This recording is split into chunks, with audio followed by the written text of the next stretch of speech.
finally na isa katuparan na yung pangarap kong bar counter. Ayan, kaninang umaga sila dumating and 6 sila lahat dahil ipapagawa din namin yung kisame namin, palagyan namin ng PVC. So ang gumagawa nito ay ang mga tropa pa din ni Sir Glenn dahil subok na namin sila. Sila din kasi yung gumagawa ng aming TV console. Ito pala yung itsura ng pinapagaya namin. At ito na yung Solflex para sa countertop. Para din siyang stone, mabigat and glossy, makintab. Ayan. Buti na lang na-contact din ni husband ito electrician para sa mga wiring. Ito na surprise ako pagdating ng bahay kasi meron pala siyang cabinet. Akala ko kasi talaga fluted panel ito lahat dito. Sobra ako na-amaze kasi ang gaganda ng mga cabinet. Ang ginamit nila dito ay yung UV Marine High Gloss kaya makintab. Ayan.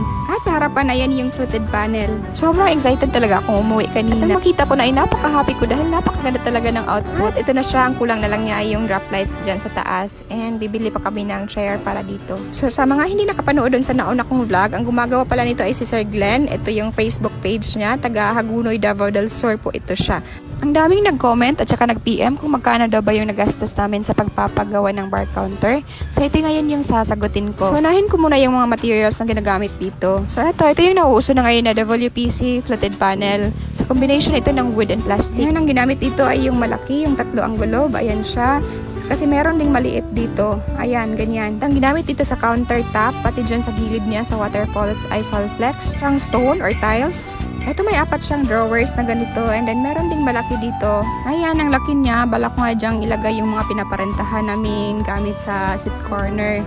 Ayan. So, sa mga kapitbahay ko dyan, kung gusto nyo mag-rent, pabook lang ahead of time para di mag-conflict ang date. So, yung materials dito sa cabinets ay UV Marine High Gloss, kaya yan siya makintab. And ito naman yung sukat niya and also from floor to kisame. So, 3 meters yan. So, nagastos namin dito lahat ay 42,000. So, 30,000 yung cabinet at saka yung Solflex ay 12,000. Pinapili kami before ng materials dito para sa countertop. So, mas mura yung laminated. Pero nag-go kami dito sa Solflex kasi mas durable ito.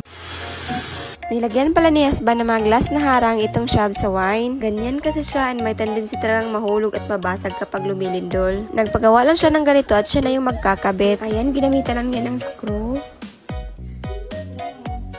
At ang dali lang pala. Eto, tapos na. Ibabalik niya sa dating pwesto. And by the way, itong mga drop lights dito, nabili ito ni husband sa City Hardware. Separate yung bulb at saka pendant lamp at ang nagastos niya lahat dyan sa tatlo ay 1,700 plus. At ito na yung tapos na.